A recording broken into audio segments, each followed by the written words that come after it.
Hey, and welcome to the Short Stuff. I'm Josh, and there's Chuck, and this is Short Stuff, the greatest generation of podcasts.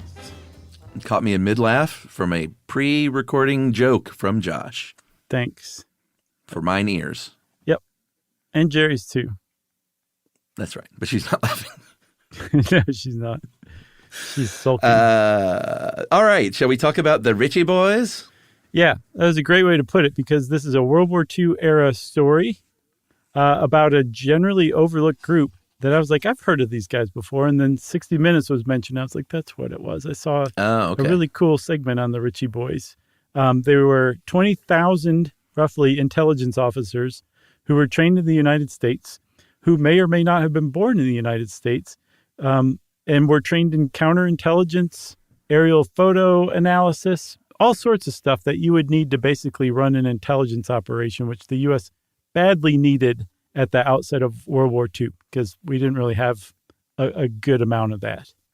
Yeah, that's true. You mentioned some American-born. About 60% were American-born, which did include some Native American soldiers. The rest were it's a pretty incredible story. They were refugees a lot of times. A lot of times they were Jewish people from Germany, refugees. I think about 2,800 of which were of that 20,000 that, they got out just before, or maybe they somehow got lucky and were granted the right to leave.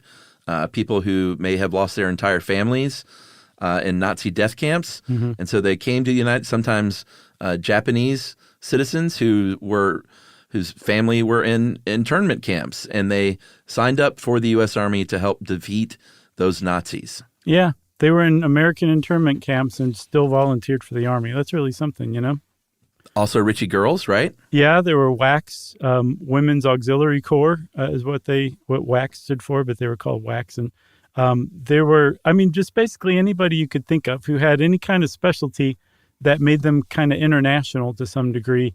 Was probably recruited to do the 8-week program at Camp Ritchie, which was it started out, I guess, a National Guard camp in Maryland that the Army took over. The National Guard had zero say in that, and they turned it into this highly secretive intelligence training camp. It's exactly the kind of place that a movie is made about. Yeah. I'm surprised there hasn't been. I'm sure it's in the works somewhere. I believe so. It's Guy Ritchie's The Ritchie Boys, a film by Guy Ritchie. Coming soon. So, like you said, it was an 8-week program. After that 8-week program at Ritchie, they were sent to England to get some more advanced intelligence training going, basically. And, they were in supposedly every battle, every branch, and every unit that we had in World War II. They spread them out. None other than J.D. Salinger was a Ritchie boy, among some other notable people. But they got a lot of these people spoke foreign languages or were even taught foreign languages, and that was one of the big benefits of the Ritchie boys is they could get in there for an interrogation, and they knew the local cultures. They could bond with someone, say, hey, let's have a cigarette and talk about the local soccer team or football or whatever they would say. And before you know it, they're getting more information than they would by, tying someone to a chair and beating them. Right. They were also valued, like in the case of J.D. Salinger, because some of them could really spot a phony a mile away. Yeah. So they could suss out spies in their own ranks. Good one. So there were a few other things that they learned, a lot of other things, actually. Like I said, aerial photo analysis, which is handy if you were a pilot or if you were in touch with pilots and wanted to tell pilots what to go bomb or how to find things that were camouflaged pretty well, like how to spot like a plane that was under some of that cool 3D camouflage netting. You would learn that at Camp Ritchie. If you wanted to learn how to kill a person with your bare hands, there was a former wrestler who trained people to do that at Camp Ritchie. Like they learned, again, anything that you can imagine in a World War II training movie montage. This actually went on at Camp Ritchie. Yeah, it seems like intelligence was one of the big focuses. I think in the end they got about 60% of all actionable battlefield intelligence came from the Ritchie boys and girls, and that's what they were called, by the way. The Red Book, a.k.a. the Order of Battle of the German Army, was a very big deal. And it was basically just an ongoing list of like everything they could learn about the German army. Anytime they would get documents or any kind of plans or anything, it would go into the Red Book, or they would, counterintelligence-wise, they would get this stuff. And it was, every unit that they had, who the leaders were, battles they had fought, how those went. It was just sort of the master book called the Red Book. Right. I say we take a break and come back and talk some more about the Ritchie Boys. Let's do it.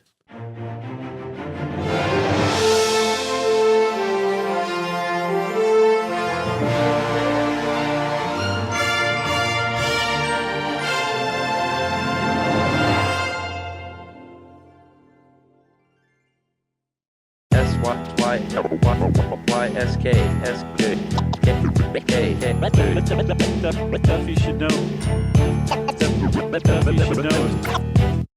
All right, Chuck, there was something I wanted to toss in because I opted for a J.D. Salinger joke instead of a yes and to yours.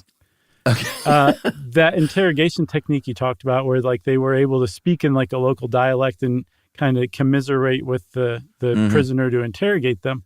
I saw another thing that they would use they would dress up as like Soviet officers and pose as a Soviet officer because German POWs were scared to death about being handed over to the Soviets because there were bad things awaiting them in the hands of the Soviets at a POW camp.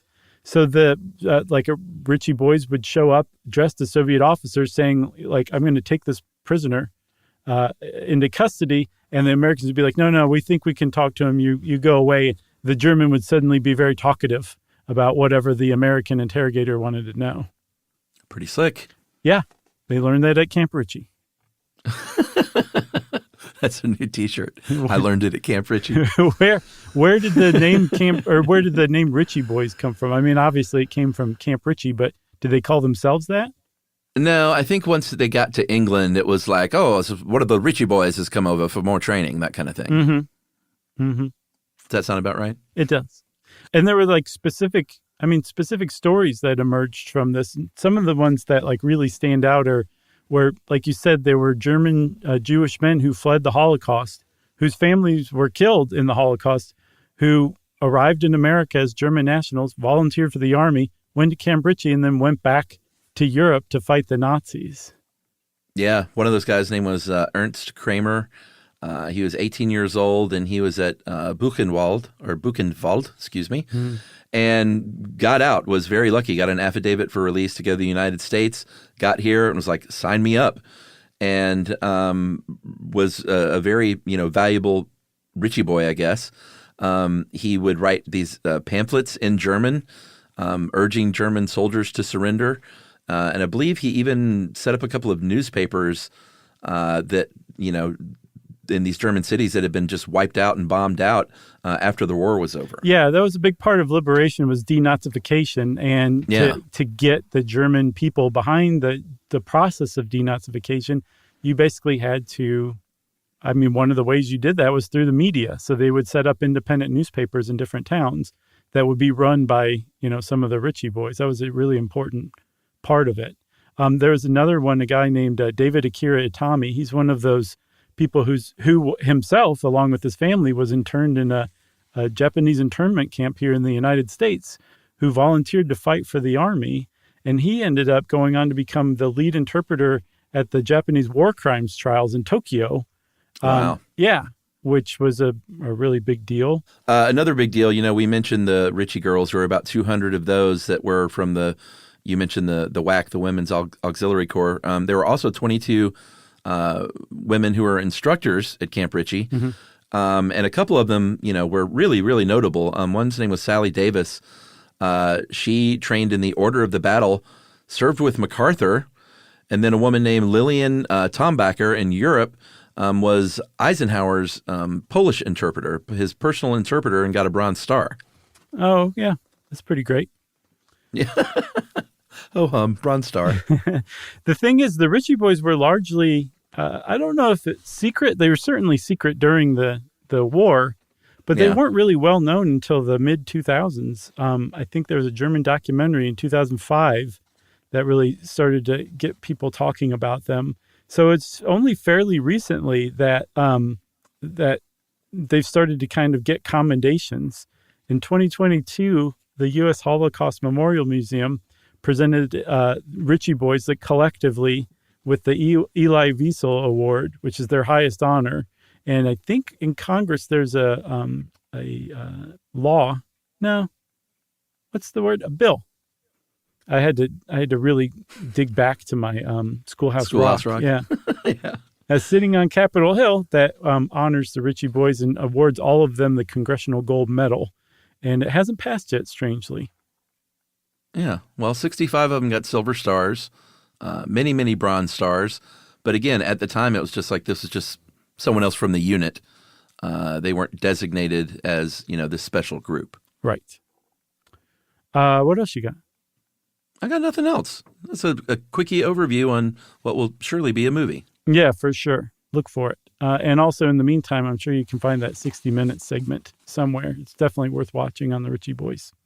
Yeah, get ready, Benedict Cumberbatch. You'll be leading the troops in England. Yeah. Can you do your Benedict Cumberbatch talking about Ritchie Boys coming along to be trained? No, I don't even know what he sounds like. Pretty much what you did earlier. Oh, okay. He sounds like whatever you want him to sound like. That guy can do some pretty good dialects and accents. Yeah. Although his American accent in the Doctor Strange stuff is a little wacky. I like his movies, but... Oh, yeah? I don't know. Okay. Well, since we started going way off script and talking about Benedict Cumberbatch, and since there's not even a script in the first place, I think Short Stuff is out. Stuff You Should Know is a production of iHeartRadio. For more podcasts from iHeartRadio, visit the iHeartRadio app, Apple Podcasts, or wherever you listen to your favorite shows.